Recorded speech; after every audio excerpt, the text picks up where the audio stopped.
Jeg har min slave Alex, der filmer, og vi laver skalarproduktet af en trekant. Så vi vil gerne finde, vi har en trekant her, vi har vektor B her, og så har vi en projektion her fra vektor B ned til vektor A. Og den her linje, der går herfra og herover til, hedder vektor B projiceret vektor A. Det har vi. Og den retvinkel, så vi arbejder med en retvinkel trekant. Så det vi gør, til at starte med, det er, at vi har cosinus. Cosinus er lige med den højstliggende divideret med hypotenusen. Jeg sagde det trigonometri, men vi ved jo allerede, at hypotenusen er vektor B, og den højstliggende er vektor B projiceret på vektor A. Det kan vi bare skrive ind i stedet for. Så vi skriver bare, cosinus er lige med vektor B projiceret på vektor A og vektor B. Og så kan vi så sætte den her herover, fordi at vi har brug for vektor B projiceret på vektor A som alene. Det får vi lige gjort hurtigt. Den er. Så det kan jeg ikke for det. Vektor B.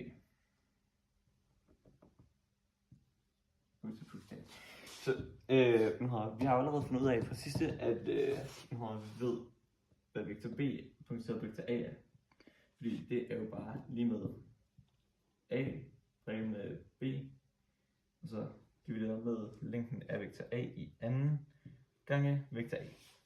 Så det ved vi allerede. Så derfor kan vi bare skrive det ind med det samme. Så det kommer til at se ud. Cosinus gange B er lige med A brækket med B, længden af vektor A i anden gange A. Så det har vi nok. Men vi vil gerne have cosinus for sig selv, fordi vi skal finde vinklen, der ligger her. Så det vi gør, er, at vi skriver cosinus, sætter B over på den anden side. Så det vil sige, at vi får lige med vektor A prikket med vektor B divideret med længden af vektor A gange længden af vektor B gange A. Og så har vi det der. Hej, det er Biller. Jeg vil gerne lave beviser for den statiske glidningskoefficient, hvilket er statisk glidningskoefficient er det samme som tangens til theta. Så vi kan starte med den statiske glidningskoefficient vil regnes ud ved at sige f my divideret med fn. Så lad os prøve at udlede det lidt. Så vi skriver fn gange my. Og hernede er det mg gange cosinus.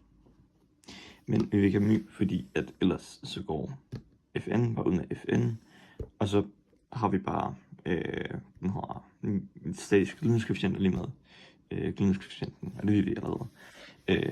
Så lader vi være med at skrive.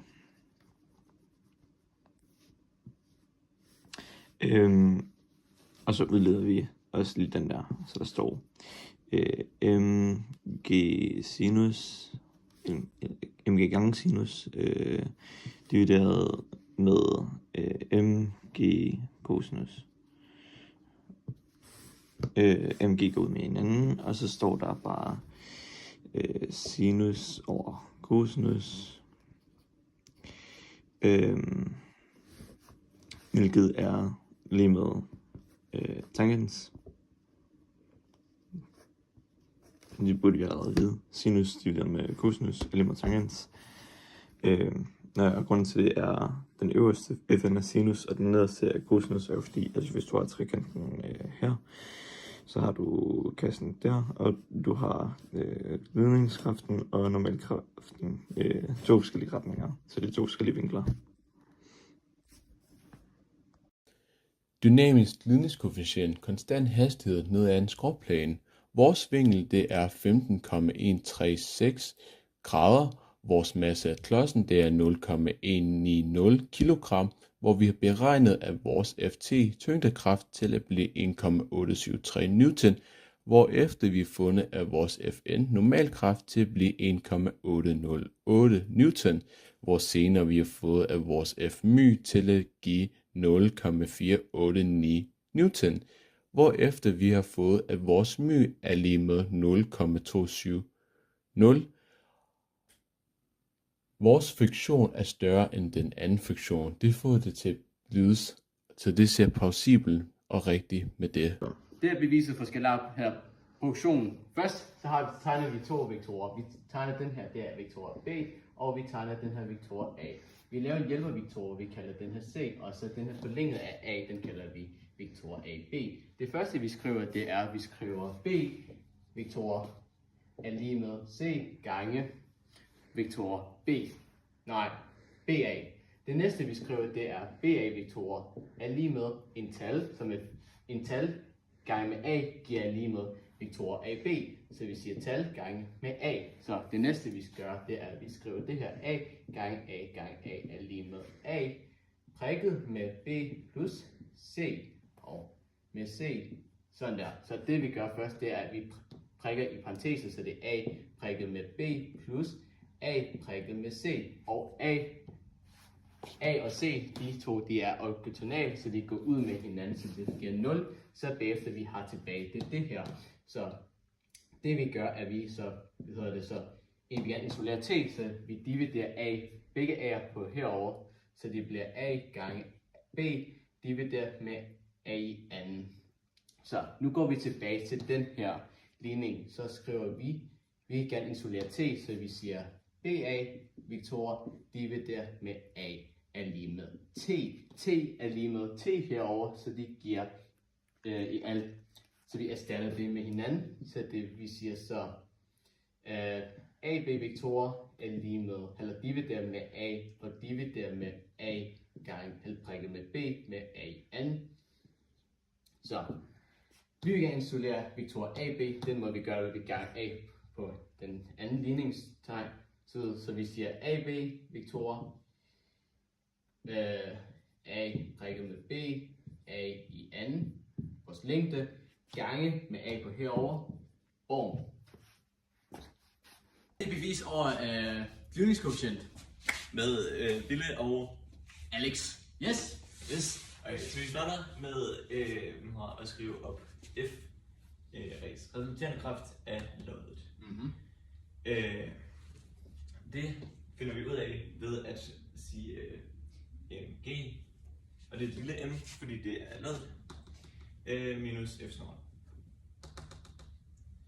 Og så vi vil gerne have, hvad F snor er, så vi sætter F snor over på den anden side. Det gør vi ved at plusse.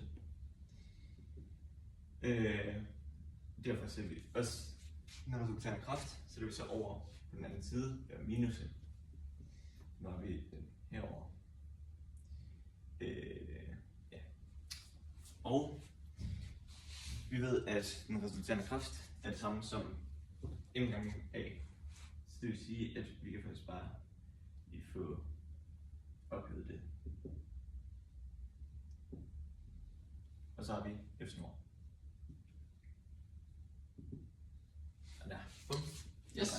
Så det næste, det er, vi skal have, det er vores ft kompensant. Så det første, det er, vi skriver vores ft kompensant, som er, det er, hvad det hedder, det er vores ft. Og så bruger vi vores sinus, fordi vi skal finde den hosliggende katete. Sinus til tetra. Og så har vi vores fn, eller vores normalkraft fn, og det er vores ft igen, og det er vores med cosinus til tetra. Og så det næste, det er vores glidningskoefficient, som er, vi skriver op, det er f my er lige med my gange med fn, som er i andre ord, det er vores my gange med herover som er vores masse gange g gange med cosinus til theta. Yes. Og så har vi jo den gode lange gædske formel her, med den resulterende kraft af klodsen. Den er lige med F snor minus FT komp minus F my.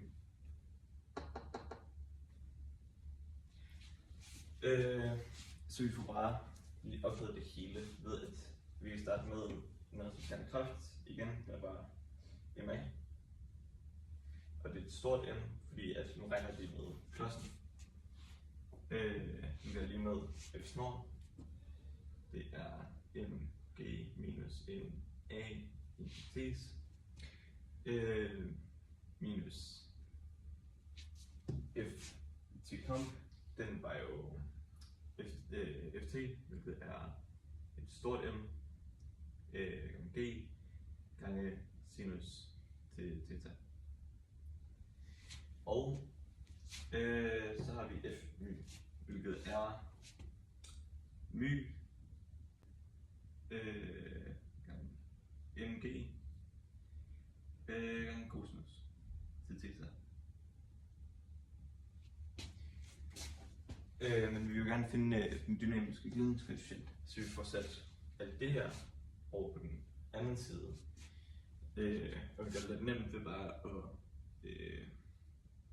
putte det hele i en parentes, og så bare minus med det hele. Minus ma minus mg gange sinus til theta. Okay, det var det. Og det er stadigvæk lige med minus my gange mg gange cosinus. Det skal jeg huske er et stort M det herovre, fordi det er stadig klassen vi regner med. Og vi kan på samme tid med at vi lige får ophedet den her parentes, kan vi også lige få sat det der over på den anden side ved at dividere. Det er MA plus MG plus MA plus stort MG gange sinus til theta. Dividere det hele med MG gange cosinus til theta. Så på den anden side har vi my, men den står i minus, det vil vi ikke have, så vi gør på begge sider med minus 1, hvilket får dem alle sammen til at skifte fortegn. Nu står der bare my er lige med m minus ma minus mg minus ma minus stort mg gange sinus til theta divideret med minus stort mg gange cosinus til theta. Bum, og så har vi det.